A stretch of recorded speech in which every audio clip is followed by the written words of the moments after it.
All right, Rocket, let's go for a walk, buddy. Sit.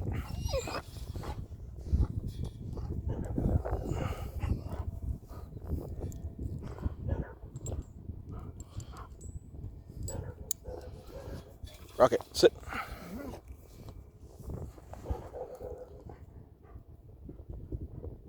Good boy.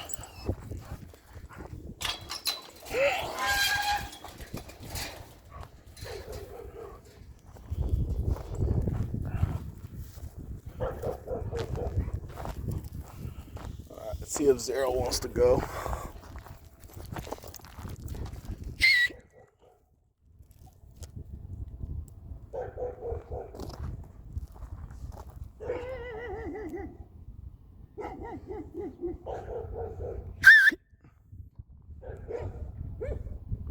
Let's go, Zero. Go for a walk.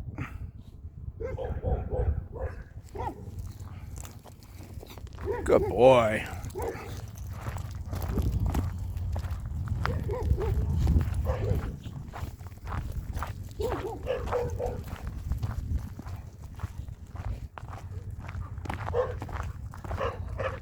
These dogs going crazy.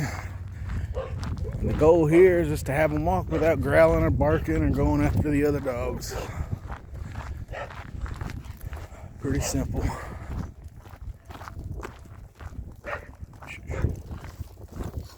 You know we're gonna kick dirt on you, dude.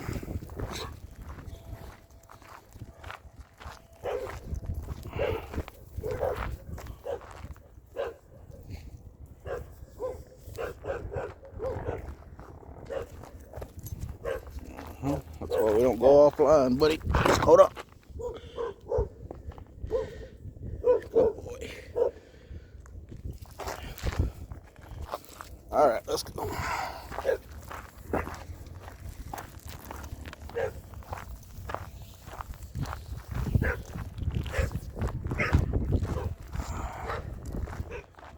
Leave it. Good boy.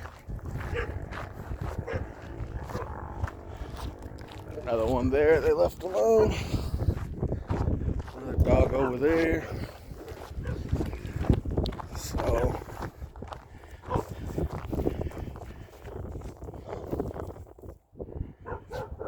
as we go through this walk, you're gonna hear all the other dogs barking, but these two are gonna be quiet.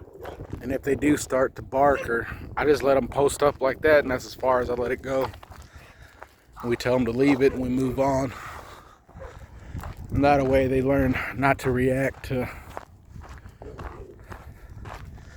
things that aren't in their vicinity that they really don't need to be worrying about, and become that annoying dog with the insistent bark that never ends.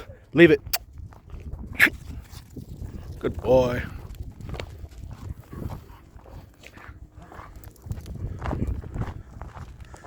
So Rocket here is just on the long line. He's not on any correctional collar. With him, I just use a little bit of leash pressure and tell him to come back, and he usually leaves whatever he's reacting to alone.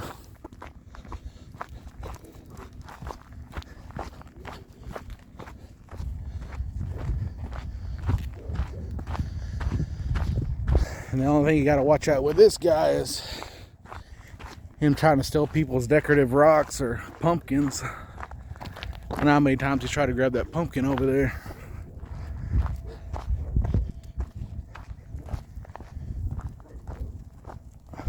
But this guy's just boarding with us. We take this walk a few times a day. There's some horses and steers and goats on the back end, and I have chickens. And of course, as you see, there's a bunch of dogs. Usually there's some strays up here on the straightaway. Two younger ones that he was reacting to earlier, but it's just a mixed bag. You never know what you're going to run into up here. But it's all good training. So Come on, leave him.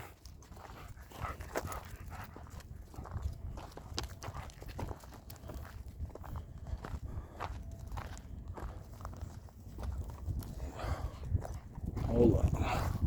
So I keep telling you, don't go off the path, knucklehead. Oh. Coat heads everywhere. Hey. Oh. Leave it. Let's go.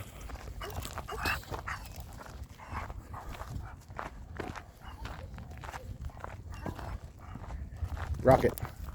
Oh. Okay.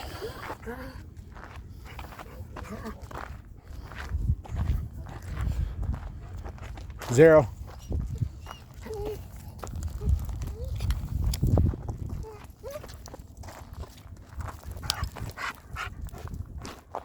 Let's go.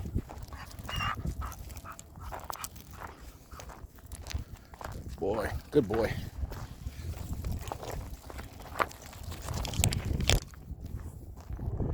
See, he keeps trying to dominate, so I'm fixing to let Zero correct him. And sometimes you just gotta let him do that.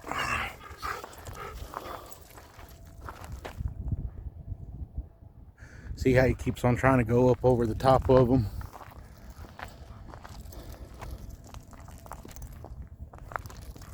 He's waiting for him.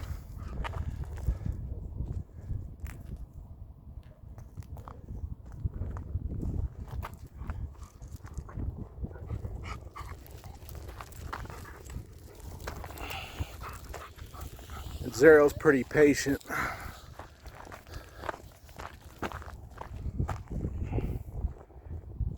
But that patience only goes so far. We don't let him go full throttle, just enough to correct him.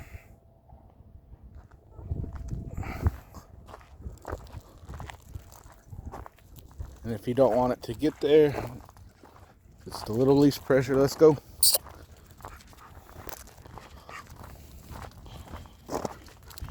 And that's what we call stopping the pot before it starts to boil over.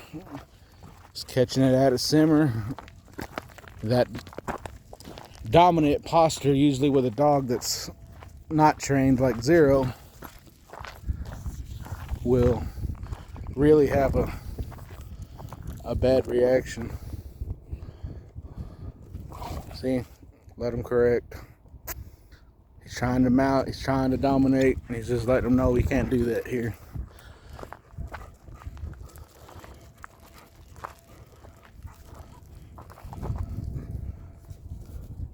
And you saw how much time I gave him. He did it once, twice, 3 times, and then we let Zero correct him. Another way to correct that is a side submission. But some people are afraid to put a dog this size on his side. So that's where me and Zero come in, where you just let the dog make the correction. And that way your dog knows the boundaries of the play, how hard they can go. Another sticker.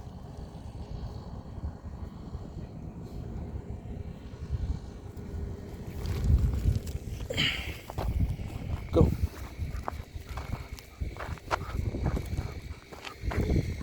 Go.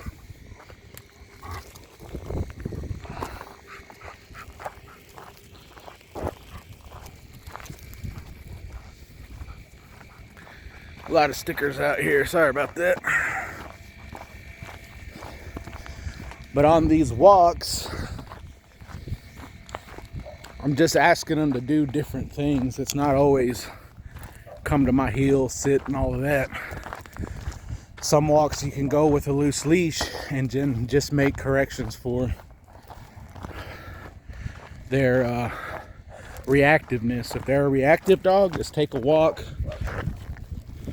to where you all go by some things that are going to make them react, and then you correct them out of that reaction until they're doing like these guys, and they're not barking, They're not growling. They're going on the walk. And you see Zero, he bites, he doesn't bark. So usually all the dogs barking and making all the noise, they're nervous, they're anxious, all bark, no bite sort of thing. You'll see Zero, if I gave him the deal to go after, he'd go after that dog and mess him up.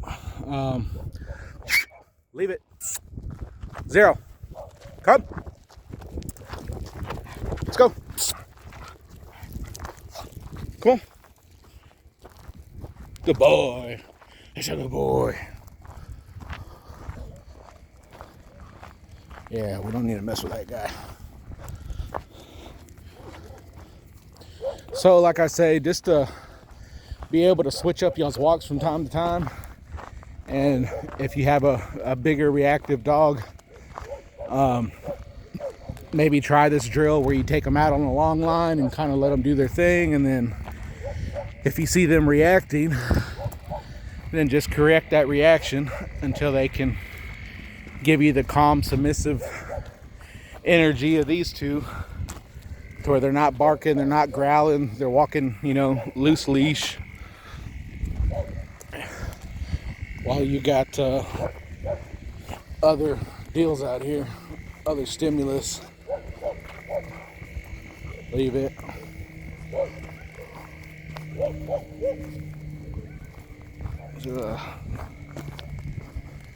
Good boys. Zero. Leave it. And he's just checking in on the guy over there.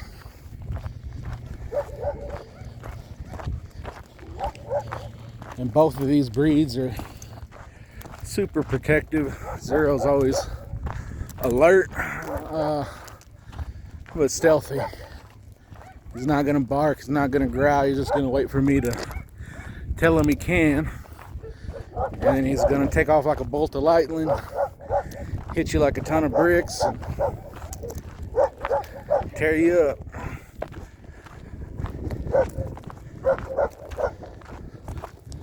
Cause that stuff right there, that constant barking, that drives you nuts. It drives me nuts just walking by here.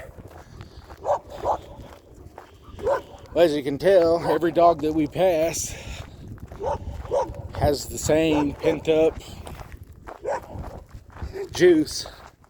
And these guys, you walk them twice, 3 times a day if you can, and you kind of get rid of all that pent up angst. Leave it.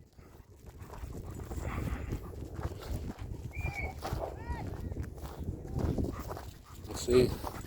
They turn that fighting when they can't get to these guys to fighting each other. And some of you guys that call me have that exact problem. My dogs are reactive to other dogs, but when I'm walking them with my dog and they see the other dog, if they can't get to it, then they start biting me, they start biting the other dog. So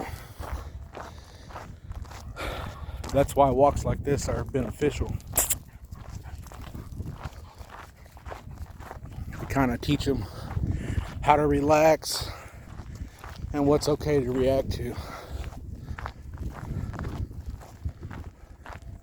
So this has been Jared and Zero with Second Chance K9, working here with Rocket. Some reactivity. Thanks for watching.